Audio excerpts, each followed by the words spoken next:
Industri daur ulang logam di Pakistan memiliki potensi yang sangat bagus untuk tumbuh pesat.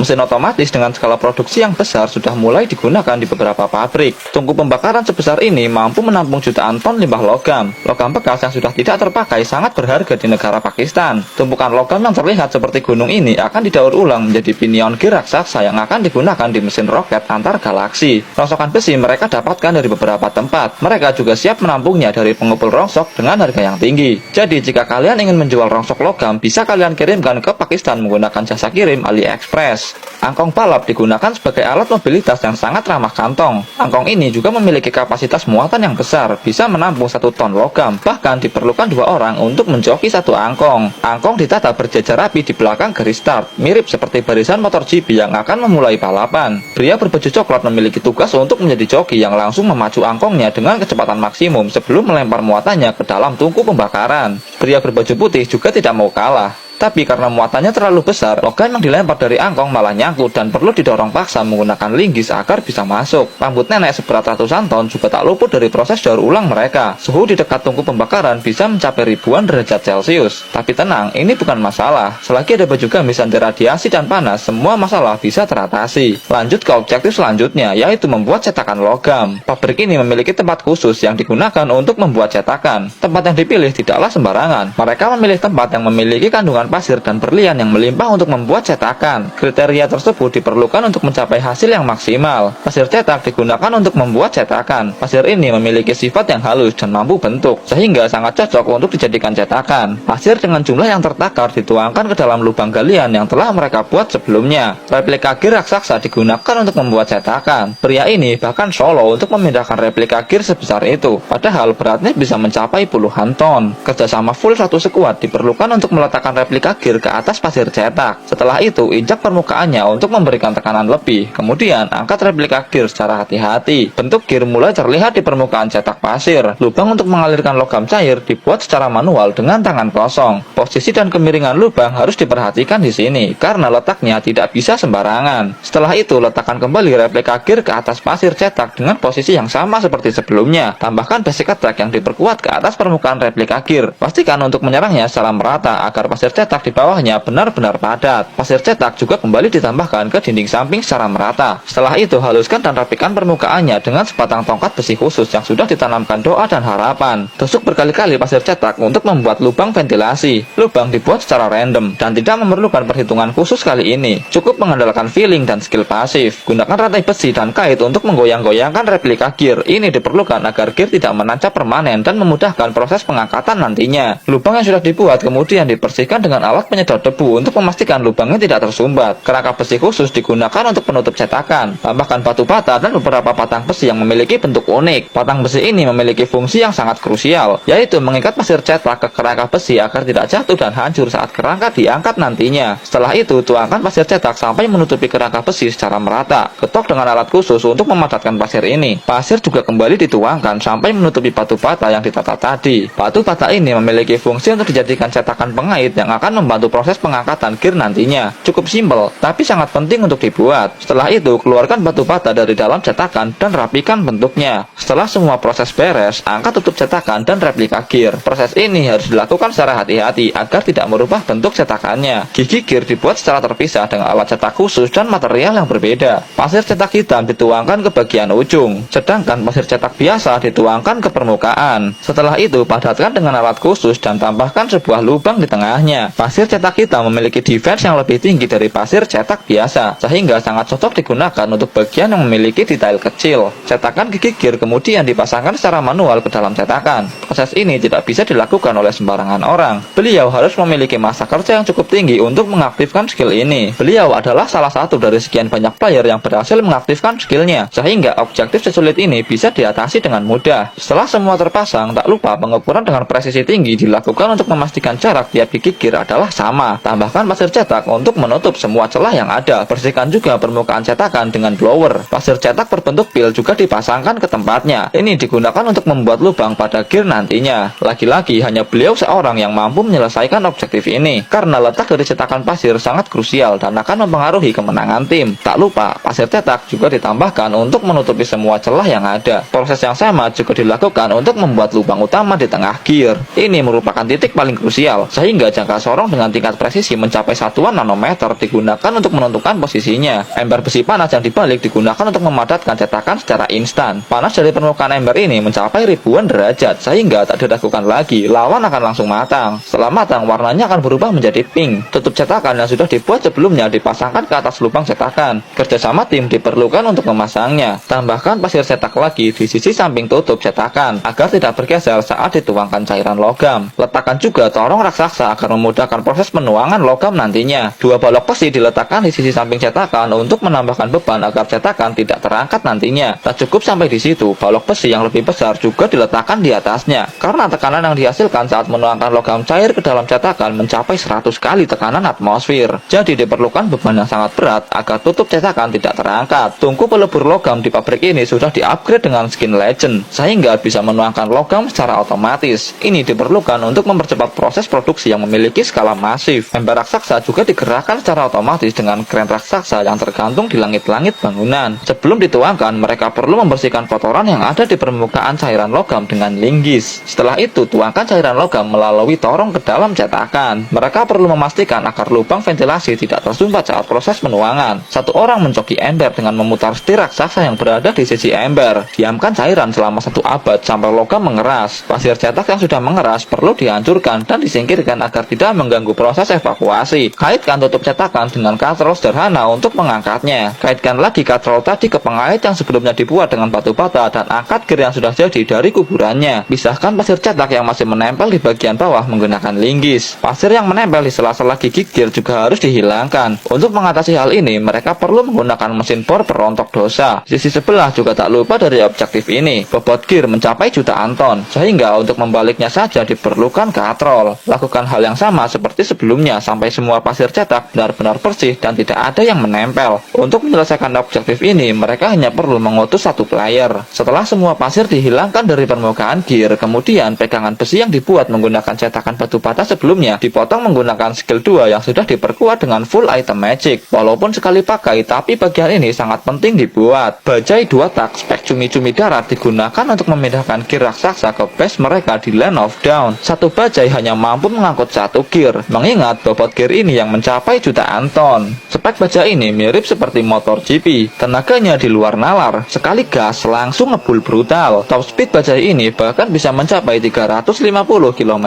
per jam. Setelah sampai di base, gear ini kemudian diangkat menggunakan kren raksasa untuk ditempatkan ke mesin bubut skin legend. Proses ini harus dilakukan dengan hati-hati dan tanpa kesalahan sedikit pun, karena jika sampai jatuh dan kena kaki bisa fatal akibatnya. Sebelum dirapikan, pria ini perlu memastikan ukuran gear untuk dijadikan acuan setting mesin bubut. Mesin ini akan bekerja secara otomatis merapikan permukaan gear. Bahkan operatornya hanya perlu memastikan mesin ini bekerja seperti seharusnya. Ditinggal ngopi dan udut pun bisa. Sesekali pria ini juga membersihkan serpihan besi di atas permukaan gear dengan sikat WC abad ke-17. Setelah permukaan gear rata dan rapi, kemudian pindahkan ke alat bubut satunya menggunakan kren. Alat bubut ini mempunyai fungsi untuk menghaluskan dan merapikan permukaan gigi gear. Proses ini jauh lebih lama dari proses sebelumnya. Kesabaran dan ketekunan ekstra sangat diperlukan di sini. Pinion gear selesai dibuat dan siap untuk dijual ke Elon Musk untuk dipasang di roket miliknya.